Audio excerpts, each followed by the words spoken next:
नवरात्रि के बचे हुए 6 दिनों में इस तरह माता को साक्षात बुलाएं अपने घर। दोस्तों, कहा जाता है कि नवरात्रि के पावन दिनों में जिसके भी घर माँ अम्बे आती हैं, उसके घर वो सुख, समृद्धि और धन धान से भर देती हैं। और अगर वो किसी के घर नहीं आई हैं, इसका मतलब माता उससे खुश नहीं है। लेकिन अभी भी देर नहीं हुई है। आप नवरात्रि के बचे हुए 6 दिनों में भी माता को अपने घर बुला सकते हैं। अब आप सोच रहे होंगे आखिर कैसे? दरअसल इसके लिए आपको नवरात्रि के चौथे दिन माँ कूष्मांडा को सच्चे मन से याद करना चाहिए। ध्यान रखिएगा, जब आप माता का स्मरण कर रहे हो तब अपने मन में ईर्ष्या, कपट और छल जैसी भावना भूलकर भी न रखें। इसके साथ ही नवरात्र के चौथे दिन सुबह जल्दी उठकर स्नान कर लें और माँ दुर्गा के रूप की छवि आँखों से भरते हुए पूजा में ध्यान लगाएं। पूजा में माँ को लाल रंग का पुष्प, कूष्मांडा, गुड़हल या गुलाब अर्पित करें। इसके साथ ही सिंदूर, धूप, दीप और नौवेद चढ़ाएं। माँ की पूजा आप हरे रंग के वस्त्र पहनकर करें तो अधिक शुभ माना जाता है। इससे आपके समस्त दुख दूर हो जाते हैं। और तो और, जैसे कि माँ के नाम से समझ में आ रहा है, कूष्मांडा माँ को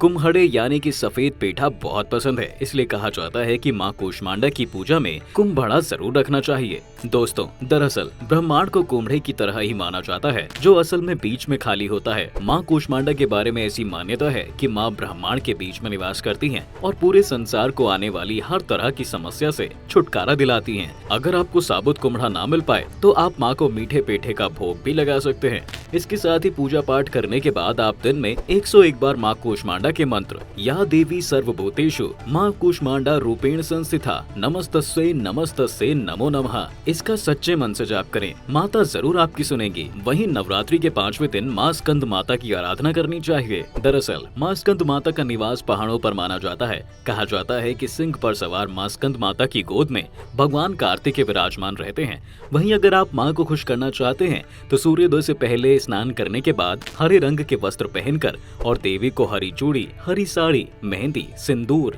रौली, अक्षत अर्पित करें। इस दिन हरी चुनरी में नारियल रखकर नंद गोप ग्रहे जाता यशोदा गर्भ संभवा ततस्ते नाशयामि विंध्याचल निवासिनी, इस मंत्र का 108 बार जाप करें और नारियल को बांधकर हमेशा अपने सिरहाने रखें। मान्यता है कि इससे सूनी गोद जल्दी हरी भरी हो जाती है, यानी कि संतान सुख के योग बनते हैं। इसके साथ ही मान्यता है कि देवी को पूजा में केले का नैवेद्य लगाने से स्वास्थ्य लाभ मिलता है और संतान प्राप्ति होती है। ओम स्कंद मात्रे नमः मंत्र बोलते हुए माँ को भोग लगाएं, इससे प्रार्थना जल्दी स्वीकार होगी। दोस्तों, देवी स्कंद माता को पीले रंग के फूल बहुत पसंद हैं। देवी की पूजा करने से खुद भगवान कार्तिकेय की उपासना भी हो जाती है। इनकी पूजा से व्रती को मनचाहा फल मिलता है। इसके साथ ही माँ स्कंद माता की पूजा में हरे रंग का उपयोग करें। मान्यताओं के अनुसार इससे देवी बेहद प्रसन्न होती हैं और भक्त का जीवन ऊर्जा से भर देती हैं। अब बात करते हैं नवरात्रि के छठे दिन की। इस दिन सबसे पहले स्नान ध्यान करने के बाद कलश पूजा करें और इसके बाद माँ दुर्गा की और माता कात्यायनी की पूजा करें। पूजा शुरू करने से पहले माँ को याद करें और हाथ में फूल लेकर संकल्प जरूर लें। इसके बाद वह फूल माँ को अर्पित करें। फिर कुमकुम, अक्षत, फूल और 16 श्रृंगार माता को अर्पित करें। उसके बाद उनके प्रिय भोग शहद उनके सामने साफ बर्तन में रखें। इसके साथ ही माता के आगे देसी घी का दीपक जलाएं। सिर्फ इतना ही नहीं दोस्तों, रात्रि से पहले दुर्गा चालीसा और दुर्गा सप्तशती का पाठ करना न भूलें। इसके बाद सच्चे और साफ मन से दिन में 108 बार या देवी सर्वभूतेषु माँ कात्यायनी रूपेण संस्थिता नमस्तस्यै नमस्तस्यै नमस्तस्यै नमो नमः मंत्र का जाप करें।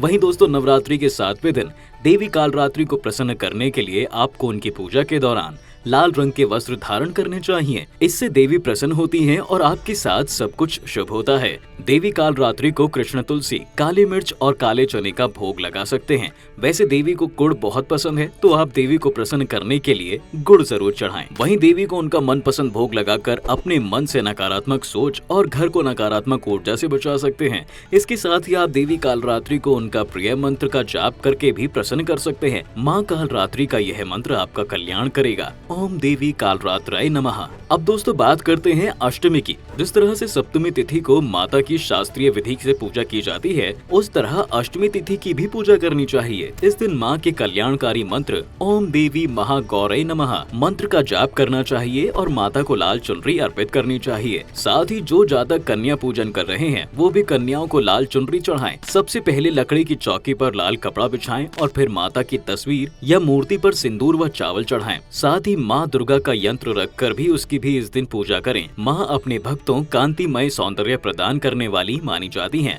माँ का ध्यान करते हुए सफेद फूल हाथ में रखें और फिर अर्पित कर दें और विधिवत पूजन करें। इसके साथ ही आखिरी दिन सुबह उठकर स्नान के बाद साफ वस्त्र पहने। इसके बाद माँ सिद्धिदात्री को गंगा जल से स्नान कराएं और उनको सफेद रंग के वस्त्र अर्पित करें। इसके साथ ही माँ सिद्धिदात्री को कुमकुम और रोली अर्पित करें। फिर मिठाई, पंचमेवा और फल चढ़ाएं। माता की विशेष पूजा में उन्हें 9 प्रकार के फल, 9 प्रकार के फूल अर्पित करने चाहिए। वहीं माता सिद्धिदात्री को पूड़ी, हलवा, चना, खीर और नारियल प्रिय हैं। ऐसे में इन चीजों का भोग लगाने से माता प्रसन्न होती हैं। माता को भोग लगाने के बाद उनका ध्यान करें।